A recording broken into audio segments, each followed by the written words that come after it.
How's it going, everybody? Rush the Zeppelin here once again. So, you thought that the 24 questions from Buzzfeed was bad enough. Now we have 20 questions that apparently Buzzfeed did not ask. I know this thing is riddled with so many logical fallacies that I probably shouldn't have to answer these questions, but that's what I'm gonna do anyway.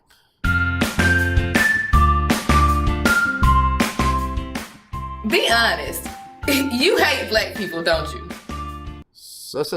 Straw man. And actually, no, the answer to this is no. I don't hate black people. In fact, I try and follow Dr. King's advice generally and judge people on the content of their character and not the color of their skin. White people, do you know what gentrification is doing to black neighborhoods? Do you have any idea? Where the hell do I start with this? First of all, gentrification does not affect only black neighborhoods. In fact, there are many Hispanic and white neighborhoods it also affects. Second of all, yes, I do in fact see the effects of gentrification. Without going into too much detail, I see it on a fairly regular basis with my current career choice. Certainly one downside to gentrification is the fact that, yes, of course, you do have increasing property values, which unfortunately brings with it increasing property taxes, which isn't exactly a good thing, but that's not necessarily caused by the people that move there. That's obviously first and foremost the government that impose those taxes. And of course, increased property values can also be viewed as a rather big boon to those who are willing to sell their properties. And yes, I do understand this is kind of a heartbreak for those who are actually emotionally invested within their particular neighborhoods, but not everybody is necessarily in that camp. I could certainly go on for a little bit longer with this particular topic, but suffice to say, there are both positives and negatives to gentrification, and you know what, that's just life sometimes. Not everything's going to go perfect. Why is being a former drug dealer a bad thing, but being a former slave owner totally okay in white America? First of all, you do realize that nobody alive is actually a former slave owner, correct? And second of all, I think this is a little bit of a false equivalency. I definitely don't think people view previous slave ownership, even for historical figures, as being an actual good thing. Gosh, this is just so ridiculous that this is literally an entire video about black people complaining that white people are generalizing while at the same time generalizing white people.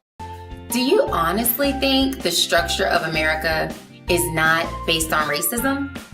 That would pretty much be an affirmative. Certainly at this time, I feel that a lot of America is still based off of the merit of your own work. Granted, I will admit there have been certainly plenty of times in the past where there have been legitimate cases of institutionalized racism, such as the Jim Crow laws of past. Unfortunately, those actually, in many cases, hurt a lot of white people in those communities as well, as they were forcefully conscripted to actually hunt down escaped black slaves, and that includes from black slave owners. The only time where things really aren't based off of merit is where you're able to buy special favors from the government, by and large.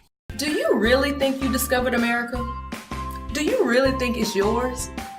No, I'm pretty sure I know that technically it would be the Native Americans who obviously discovered America first. Generally speaking, though, whenever we talk about the discovering of America, it's the discovering by more modern Western culture that there was a whole nother set of two continents over on the other side of both oceans. And of course, if we really want to get completely technical on the issue, it wasn't even Columbus who actually discovered it. It was the Icelandic explorer Leif Erikson. And then, of course, we have this slippery slope argument of where do we hit the rewind and stop button in terms of land ownership throughout human history. This, of course, leads us to the fact that ownership of the land among natives changed quite a bit over the millennia. After all, a good portion of native tribes were not peaceful and sought conquest, the same as most humans, throughout most of human history.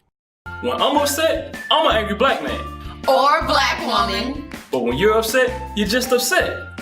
Aren't you an angry white man? Oh boy, another straw man. Why isn't racism illegal?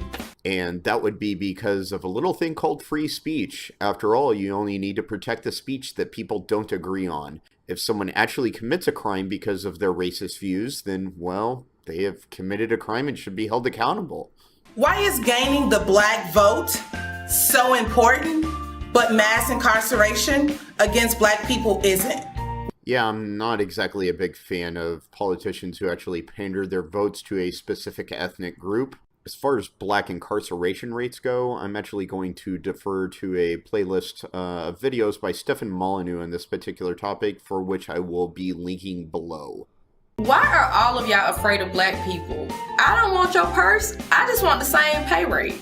Once again, a bit of a touchy subject as far as black crime goes. As far as pay rate, though, if you aren't getting quote-unquote paid the same as a white person, perhaps you need to reevaluate the worth you are providing your employer. If you were seeing blacks doing the same work for less pay, then employers would be clamoring to hire as many black people as they could to either offer more competitive prices to their customers or increase their profit margins. Likely it would be the former, though. What are you going to do about systematic racism? I mean, you. Perhaps I could build a time machine and actually stop Jim Crow laws before they were actually put into effect. Why must you own all the media outlets? I mean, could we at least have BET back? If we are going to be technical about this issue, it would actually be ethnic Jews that own most of the media.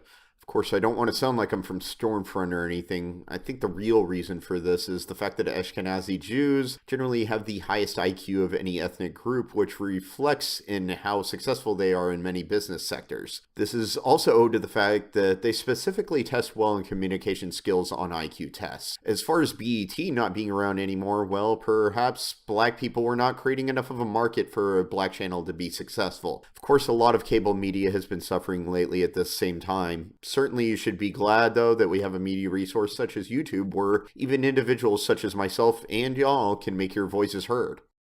Why does every race qualify for reparations except black people?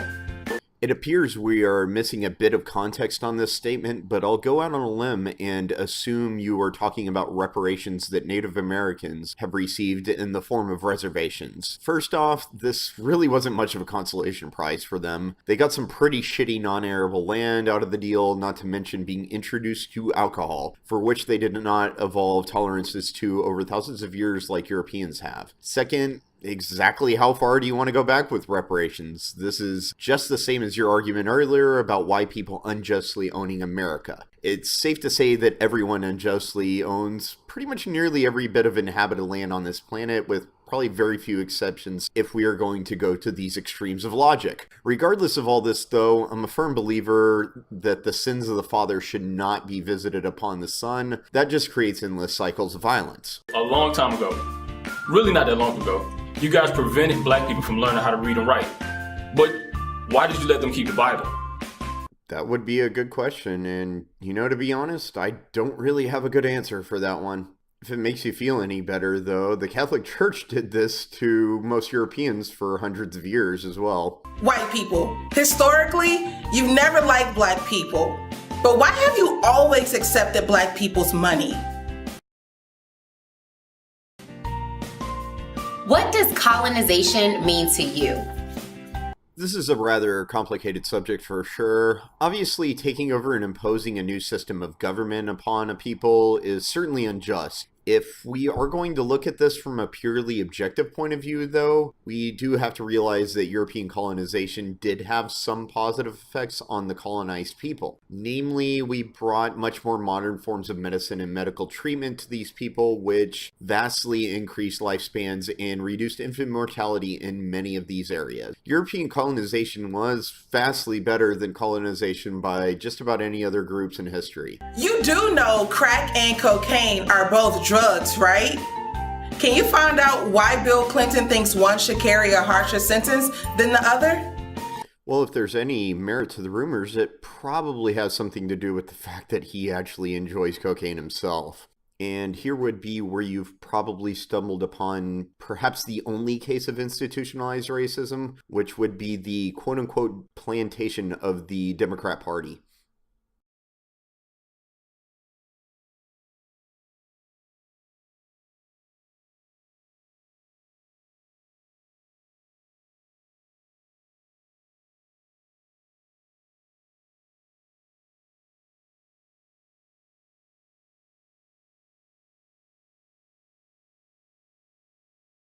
Now this one is for Flint. When are you gonna arrest Governor Snyder? At this point, I'm just not entirely sure we have enough evidence to lay definitive blame as to the exact causes of the Flint, Michigan water crisis, but certainly it's looking so far like the all-Democrat, mostly black city council has a little bit of complicity on this. Certainly Governor Brown's administration does, as well as the EPA, and this certainly wouldn't be the first time the EPA has unfortunately helped in an environmental disaster. As we know recently, there was the Animas River toxic waste spill. When we talk about slavery, why are you uncomfortable? It's part of American history. Perhaps because of the unjust white guilt that some white people have placed upon themselves. I'm certainly not uncomfortable talking about this subject, though. By the way, this is a subject that spans most of human history, generally involving nearly every ethnic group that has ever lived, and they've all been on both sides of the issue in most cases. Once again, though, I'm actually going to refer below to another Stefan Molyneux video on this particular subject, as it's an incredibly involved topic. Why do you want to adopt the fun part of Black culture, but not the true lifestyle of Black Americans? Maybe I'm mistaken here, but I always thought the whole point of the multicultural melting pot was to take the good parts of everyone's culture and combine them. Of course, now this is just considered cultural appropriation, and it is one of the social justice warrior cardinal sins. Unless, of course, it's European culture being appropriated. Seems you just can't win with this multi-culti game. Gotta know, why do you wear shorts in the wintertime? Jesus, you just won't give up on the strawman generalizations, will you? If you must know, I personally wear pants even in 110-degree weather, though, as my legs just sunburn too damn easily. Perhaps the reason some do wear shorts in the winter, though, is because those of European descent are generally more adapted to colder climates, given that we've been surviving the harsh winters of Northern Europe for most of our history.